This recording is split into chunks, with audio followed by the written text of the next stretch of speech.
Well, I'm going to bring out some ideas on how to find a good mechanic shop. Actually, I don't really bring my own car to mechanics, but I have advised people on what to watch for because I can actually ask the right questions to some of these people, but I've picked up on certain things that what to really watch for in a mechanic. What kind of overhead they have.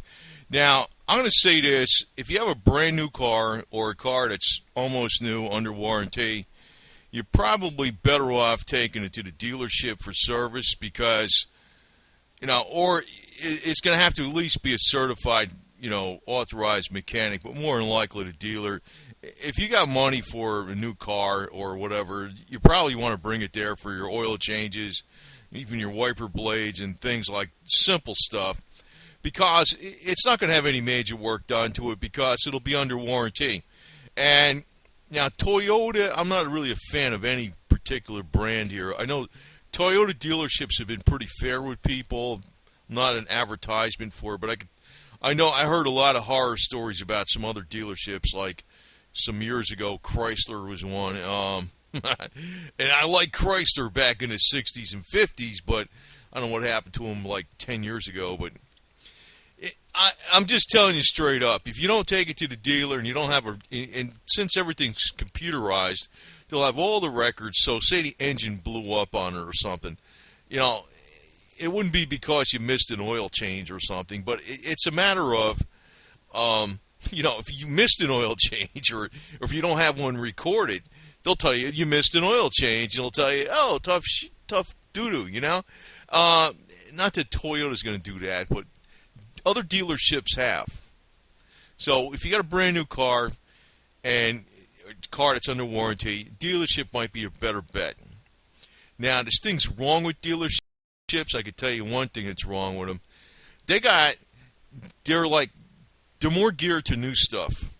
They're not into fixing old rusty stuff, They're not out there dealing with old cars. They're not out there dealing with used parts. They're not out there swapping in used transmissions from a scrapyard. They got, and even if you have diagnostic equipment from, say you got a 15-year-old car, or maybe more than that, maybe it's a car that's pre-ODBC2, pre-96, you got an 88 something. They might not even have the stuff for it. And a lot of the mechanics on duty, even if they got, some of them have 25 years experience, but a lot of them are brand new. They don't know any of the old stuff. And you got a nice polished service bay area, not where they work, but so much where like maybe the customers are. They'll have like people that, service managers and stuff that come out there. These people are all getting paid. The independent shop, if you got an older car, most of the time the independent shop is a better bet. I'll say that flat out. I would not take a car to a dealer, man, if you got an older car. If you got a 15-year-old car, the dealer ain't the way to go for the most part, okay? And now the other thing as I want to say is parts. There's a lot of different qualities of parts. Now, some of the better mechanics, they damn well know better about what stuff to avoid. There is some real junk out there. I mean, even though it'll tell you it meets the OEM requirements, meets or exceeds, and it's got, this warranty on it and stuff, and it's like, yeah, yeah. I mean, you try to turn in with the warranty, they'll tell you other stuff too. There's a lot of, like, for instance, like starters, starter motors. That's a typical part that sometimes breaks on a car, an alternator, whatever, water pumps. There's a lot of variances between quality, big time. I know in some of the cases you really ought to watch for, like in a water pump, if it's a water pump that's installed in an engine that if it leaks, the water gets inside the engine, and you want to put the best type of water pump in that kind of car. As a matter of fact, I tell you right now, most of the time you do not want to skimp on parts.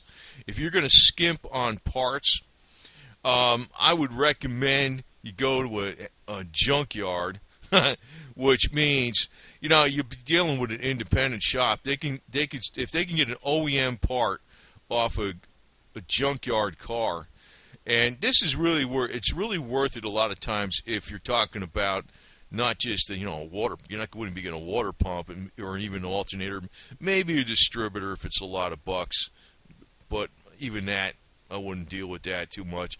But they're talking about like a whole transmission, a whole front end, whole transaxle, an engine.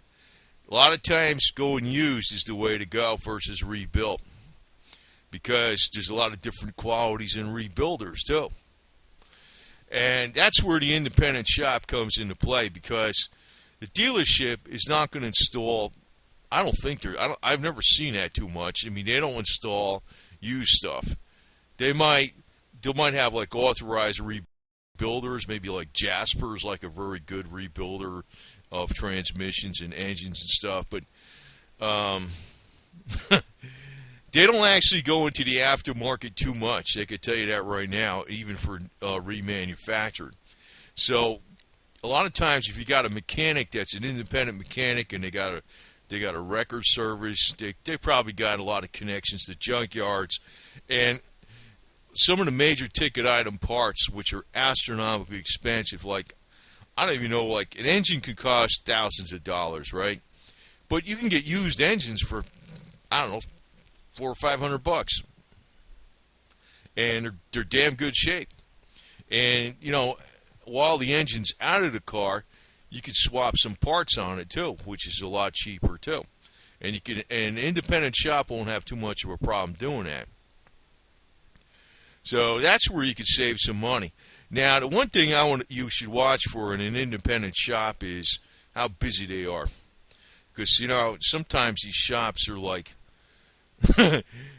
some of the shops out there. There's not too much going on, and it's because they got a bad reputation sometimes. I don't really want to knock mechanics because I know that's a tough job.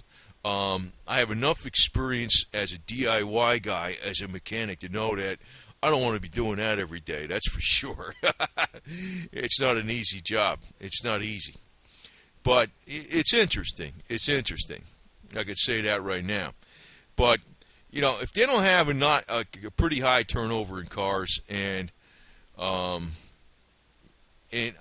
necessarily somebody that's certified is always the best too, because I noticed a lot of times people, they have a lot of credentials out there, they have a lot of instruments out there. A lot of that's a sales pitch too. Sometimes the best ones to go to are specialists, like if they specialize in import cars, or maybe they're more adept at transmissions. That's where you want to go. I'm not too big on the freaking franchise shops, to tell you the truth. And it is pretty tough to find somebody that's an independent mechanic. But I always notice that if you go into a shop and it doesn't look like a shop, I avoid it. In other words, if you go in there and they're selling T-shirts and you'll see this in the Harley Davidson places sometimes too. That used to drive me bananas, because I remember when I had my bike rebuilt, I was having a hard time finding, the guy was having a hard time finding some of the bearings for the motor. And I was thinking to myself, they got all these T-shirts in this freaking place with all this glass and mirrors and marble and polished garbage everywhere and every type of leather accessory you can wear, but they don't have parts for the freaking engine sometimes. Actually, the best kind of shops are really, I think, independent, and you don't see like overhead where you have somebody in the front, like a receptionist, and somebody doing the billing and somebody greeting the customers. That's usually dealership garbage. It's almost like the guy that you want to actually go to is somebody that's, his main job is mechanic. He's not necessarily a guy that's out there, he's creating invoices and left and right. In other words, the guy that's out there to be the best one to do the job will probably get the job done faster and get it done right. Then he'll give you a bill. And there's people like that, to tell you the truth. Now, if you go in a shop and you just look in there and there's like hardly nothing going on, you have to question, what the hell's the deal with this stuff? Because I can tell you sometimes a lot of shops are just fronts for other things out there, and you don't want to be going in there because they don't have the experience. Some of the best independent shop owners are people or mechanics that work for dealerships because they realize they're getting screwed, and so they decided to go on their own. These dealerships, when you work for a dealership, the ones that are actually, say this is an independent shop here. This is like a really organized independent shop. Looks pretty good with the 3 bays and all this freaking Dago color signs and all that kind of stuff. But, it tells you right up front what's going on. It looks pretty freaking locked on. I mean, this might be a good shop. But, a lot of these independent guys that went off on their own, that used to work for dealerships, the dealership, like somebody that's like the service manager, somebody's going to freaking comment on this video and hammer me for this. I don't like service managers. I respect the mechanics. A lot of these service managers, they don't even know what the hell's going on. I figured that out. Even though I'm not a mechanic, I'm like, holy shit. And some of these people, like, they're good for just total quality lip service to the customer. Sometimes you got people that are service managers that never really turned a wrench much at all. I mean, I know it's a mixed bag, but when the guy out there is the one that's actually making the money for the dealership or fixing all the problems, that's the one that's getting the least amount of money. And after a while, they realize it, and they say, screw this crap, and they just go off on their own. And they actually turn out to be some pretty damn good independent shop mechanics. The ones that used to work for dealerships. And sometimes, they specialize, too.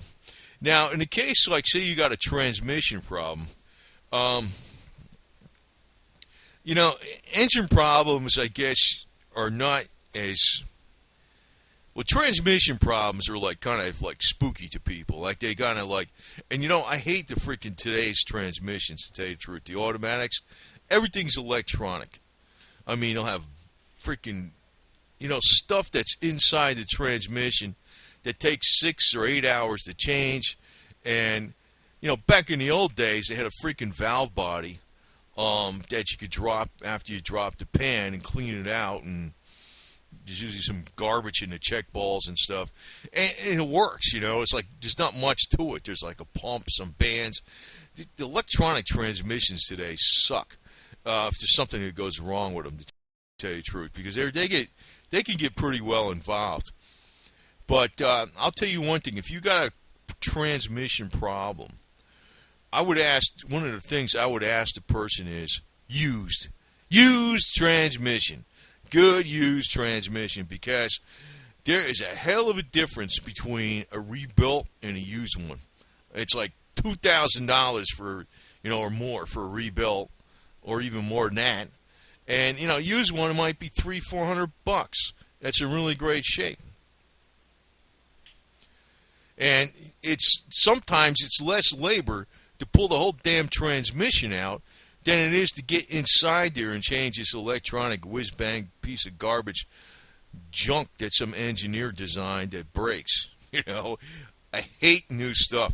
To tell you the truth, if you can find a 1950s car that doesn't have rust, and you know a little bit about mechanics, and you don't mind not having auto-lock brakes or anti-lock brakes and traction control and airbags, and you're okay with foregoing some of the safety features of today's cars, you're probably way better off with something like that, as long as it doesn't rust out. I'm telling you, they've actually screwed up cars as they went along. And the independent shops are getting screwed too, because it's become so complex to fix cars. If the old VW was like, this thing was, we used to call them Hitler's Revenge back when they were around. But these things weren't too bad, man. These were pretty easy to work on. Even the buses weren't even that damn bad. these were pretty easy to work on. I'll tell you. I'm going to tell you also in this video, if you're in the market for a new car, do not option that damn car out. It's up to you, though. Hey, I'm just telling you, buyer beware, because the more you option that car out, it's just in general, the more you option that car out, the more expensive it is to fix. As a matter of fact, the more luxury you go, it gets ridiculously expensive. And the ones that are really way over-engineered, I know some people are going to hammer me on this crap, is the German stuff. The old German stuff was pretty good. I mean, the old Mercedes, the old BMWs. I'm talking like, not even the 80s, more like this. The 80s wasn't too bad, but once they got in the last several years, they were really screwed up. The old Volkswagens were good. But now, if you're really going to go for more technology and you're really hell-bent on going for a more technologically involved car with a lot of features, you're better off going Japanese or American or Korean than German. I swear to God.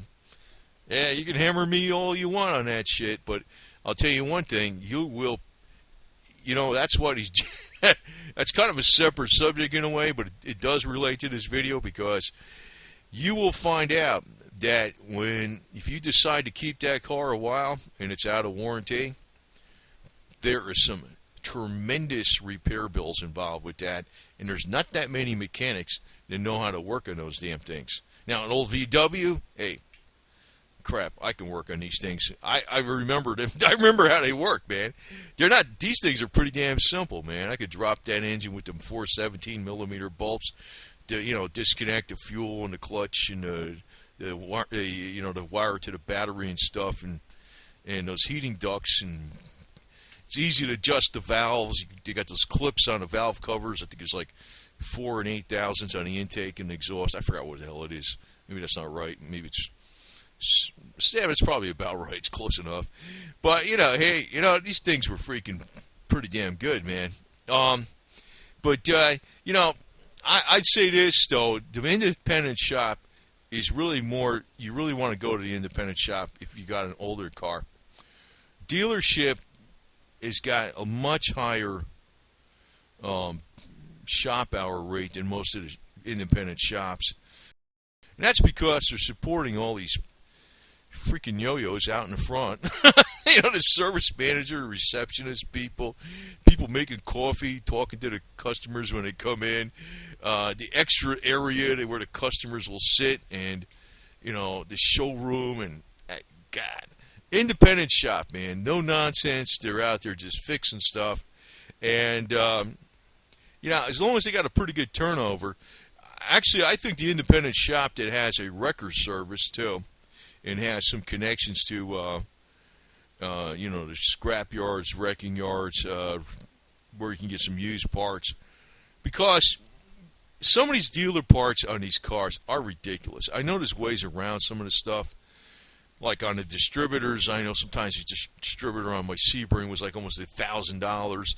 But, I know Cardone Select sells them for like $250, just as good as, but that's the only brand I trust. Say, for instance, you had to get, you might get a distributor out of a junkyard. It's kind of iffy, but even that, and what would that run you? $40, but a junkyard is definitely good if you got to get like a whole gas tank, because your gas tank rusted out.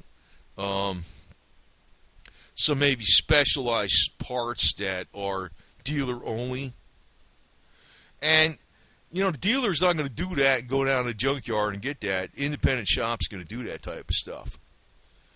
And, if the transmission's got some electronic BS parts inside of it, the automatic, that are, buried in there and require 6 or 8 hours of labor to freaking fix, and your car's got 150, 200,000 miles on it, to me, you're better off saying use transmission from a junkyard with brand new oil in it, and maybe in the case of an automatic, the one thing you probably really got to watch though is the torque converter. A lot of people ignore that. And I probably shouldn't go too long in this video, but I should also say this: if you had a damaged automatic transmission, you got to make sure that get rid of that torque converter, because more than likely there's going to be crap inside of it, and sometimes they try to flush them out and they don't get all the crap out of them, and then it screws up the new transmission eventually. I'm aware of all this stuff, man. I know about it. And actually, I know I could probably be an extremely good mechanic if I wanted to be. I don't want to be one, to tell you the truth. Because, man, their jobs are pretty damn tough. But I can tell you one thing. The people that were mechanics that work in a dealership, they got it pretty good. Especially if you work, like, say, in a BMW dealership, and you got all the certifications and everything like that. Those guys, I can tell you right now, they got it pretty good. They don't even get their hands dirty, pretty much. Because first off, not a lot goes wrong with those cars, and the cars, when they come in, they're clean. I mean, the cars are almost brand new. And then you put all the diagnostic equipment on it, and they're not gonna go work on a 25-year-old BMW. Nobody's gonna do that, because they don't even know what to do with it. Most of them, But if you're actually on the mechanics side and you work, say, in a BMW, Mercedes, or Audi shop or something like that, you're getting paid some big bucks, and you don't even get dirty half the time. It's like, if something breaks, change the whole damn thing and you're done, right? That's pretty much it. Now, but that's like for people, that's from the mechanics side. And if you got a BMW and you're like a multi-millionaire and you buy a new one every year, because you got nothing better to do with your money, that's the place to go. You just take it to the freaking dealer. But for the average person, doesn't do that. And most people, they want to have high. If they buy a new car, they want to. Maybe they're making payments on it for 5-6 years. I would actually recommend during that time you probably take it to the dealer for all your oil changes, because I've heard too many horror stories about. Because they got a record. Everything's computerized. So if you took it to another place, some place to have your oil change, like some Jiffy Lube, Walmart, Sears, or some crap, and you don't have the receipt, they'll tell you didn't have it done. They might. And if you have a major problem, they might say, "Well, you skipped an oil change. That's why you're out. Your warranty isn't honored." So new cars, pretty much dealership. If you want to play it safe. Unless you go to one place and it's all, certified and all that. But anything old, independent shop, a dealer will. I know people are going to hammer me. The dealer will screw you, man. And actually, it's like the dealer rates still apply, but you still got some, somebody that just. Sometimes you got really experienced mechanics on it, but even those experienced mechanics, they don't get as good as experience in these dealerships as he would in an independent shop. I've been around this shit a lot, to tell you the truth, and I got a lot of respect for mechanics. Actually, a good mechanic that understands every aspect of a car can fix anything.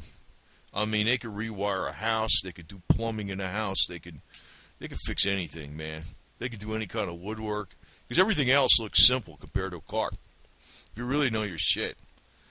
But the cheap way around stuff, though, actually is used parts. And, if it's really big stuff. And again, don't let them install some shitty parts in your car, because, used parts is okay for big ticket items, because you're dealing with a factory part, like a whole engine, whole transmission, whole differential, a whole, whatever, transaxle, whatever, right? Or some rare parts. But in the case of parts that are starter motors, alternators, freaking water pumps and stuff, even distributors and things, you got to watch, man, because a lot of new parts out there, man, they could say meets or exceeds OEM factory requirements, and I'm like, no, they don't. They're shit. I know which brands to get, to tell you the truth, man. A lot of times I'm like, and you know, the mechanic, if he's got a lot of experience, he's going to avoid a lot of the junk out there, because there's a load of parts now. I know a lot of parts are coming in from China, and not necessarily bad all the time, but you know, it's a mixed bag, man. And he'll tell you it's warranted. He'll tell you all this crap, and it's like, me, I don't put that kind of shit in my car. I can tell you that right now. I don't put any junky parts in my car.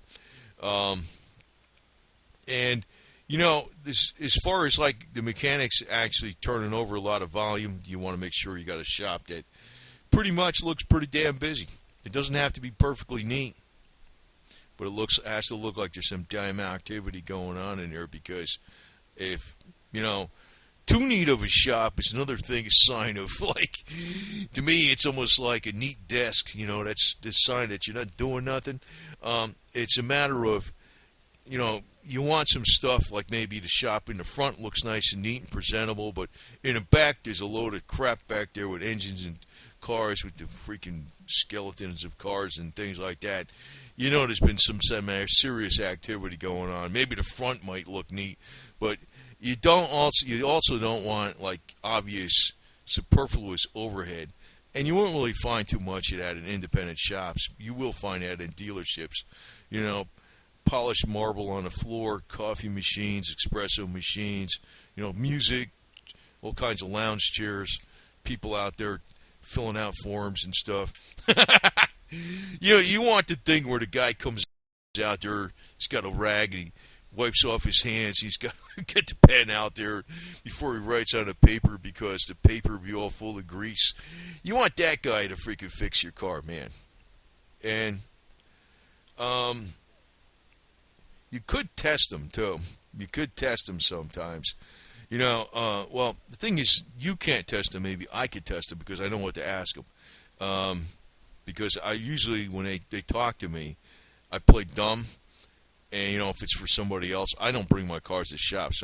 But for other people, I'll play dumb. And if that guy freaking lies to me, the friend is not going to that shop that I'm hooked. You know, I'm telling them where to go. But one of the things they really rip you off on a lot of times is brakes. They'll tell you a freaking lifetime warranty on the pads or some bullshit. Yeah, and then you know what happens? Well, the pads are still good. We can change your pads, but we need new calibers, you need new hoses, you need new rotors, and they juice you on that shit, you know. So anyway, I personally like the independent shops a lot better, and I usually like the independent shops where the guy also runs a wrecker service, because he's got access to a lot of used shit. And when you're talking major ticket items, you want to go used. Because if you're putting it in a car that's 15 years old, 10 years old, 20 years old, I mean, why put a $5,000 engine in a 20-year-old car? You know what I mean? It's like putting a freaking $7,000 paint job on a 20-year-old car. Unless, you know, of course, it's some kind of extreme classic. But then again, there is not that many of those around. And if you have an extreme classic like that, you probably don't need to be freaking... It's probably just an extra you keep in a garage that you're not going to freaking ever use much, and it's not going to break down much. It's not applicable. So... anyway, just hopefully I gave you some advice on this. Maybe I didn't, maybe I did. But independent shops for older cars are usually a much better bet. I also want to leave you with this thought. I do not like any of the big box stores, shops like Sears, Walmart, Costco. I don't like any of that shit, including for tires. You'd be better off going to a regular tire shop. You'd be better off going to I mean, they don't even do transmissions or nothing, but say they did, I wouldn't trust those guys. Most of them don't know what the hell they're doing. I know more shit than they do, and I'm not a certified mechanic at all, and I know way more than most of those guys do. So, you know, and if you really want to save money, you're probably better off getting, like, you know, either an old Bug from the 60s or maybe a 1940 Ford with a flathead V8 in it or something. That might be the ticket. That might be what I'm going to be doing in the future, and to hell with all the bullshit, because I really think, you know, everything out there is just designed to be obsolete.